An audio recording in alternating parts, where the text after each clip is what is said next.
Hiwalay na insurance program sa mga nakatatanda natin mga kababayan, senior citizen. Isinusulong ngayon sa Kamara.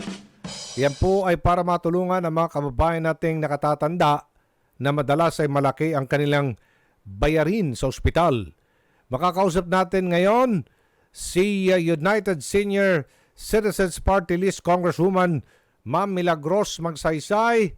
Congresswoman Mila, magandang umaga po. This is Aljo Bendio, ma'am. Magandang umaga, Aljo. My partner. Opo, sa ngalan po ni Bay Kong Erwin Tulfo na nasa Congress po ngayon, may hearing po tungkol doon sa Captain's Peak Resort doon sa Bohol. Busy po ngayon si Kong Erwin. Ako lang mag-isa dito ngayon. Congresswoman, ano po reaksyon ninyo dito sa mungkahe na bigyan ng hiwalay na insurance program ang mga senior citizen? Napakaganda yung minungkahi ni Congressman Joey Salceda ng Albay na magkaroon ng hiwalay na insurance ang mga senior citizen. Para at least meron silang inaasahan na kung sa pangangailangan nila ay merong sasagot sa natulong sa kanila. Oho. Paano Kaya po ito? gusto ko po ito at magpo-co-author ako nito. Paano po ito?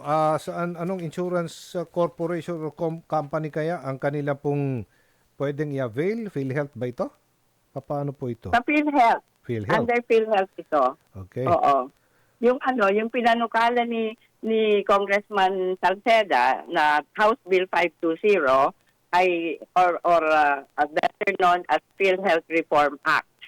Kaya PhilHealth ang mag-undertake nito. Senior Citizens Insurance Program sa ilalim ng PhilHealth. Okay. Yes. Okay. So kahit na sila ay may edad na, pwede sila mag-avail yan, no? Kahit na senior na, 60 years old above. 60 years old. And maliban pa yan sa kanilang pensyong makukuha halimbawa sa SSS, GSIS.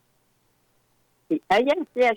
Iba pa. Itong social pension. Yes. Okay. At natutuwa akong ibalita sa iyo, Aljo, na second reading na ang Universal Social Pension last week. And makikiusap kami ni Stella Kimbo na third reading na ngayon para tapos na kami sa Kongreso at pupunta na sa Senado. At imagine naman, Aljo, historical ito. Ilang taon na ipinaglalaban itong Universal Social Pension at long last makukuha na ng mga senior citizens. Mahalaga daw itong programang ito para sa mga kababayan nating mga senior na madalas ay malaki ang kailangang bayarin sa ospital. Totoo. Tapos kasi sila sa salapi, yung kalamito. Yes. Pero alam mo, Aljo, ito ang isa pang question ko sa PhilHealth. Kasi meron no balance billing policy.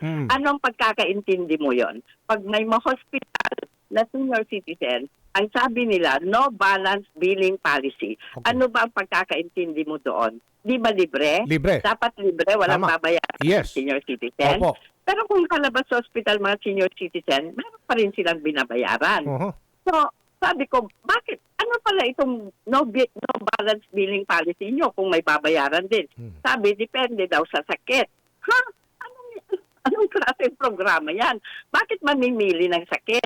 So yun ngayon, ang ikinukulit ko at pinapakiusap sa PhilHealth na kung no balance billing policy, dapat ang mga senior citizen, kung hospital sila, libre na lahat.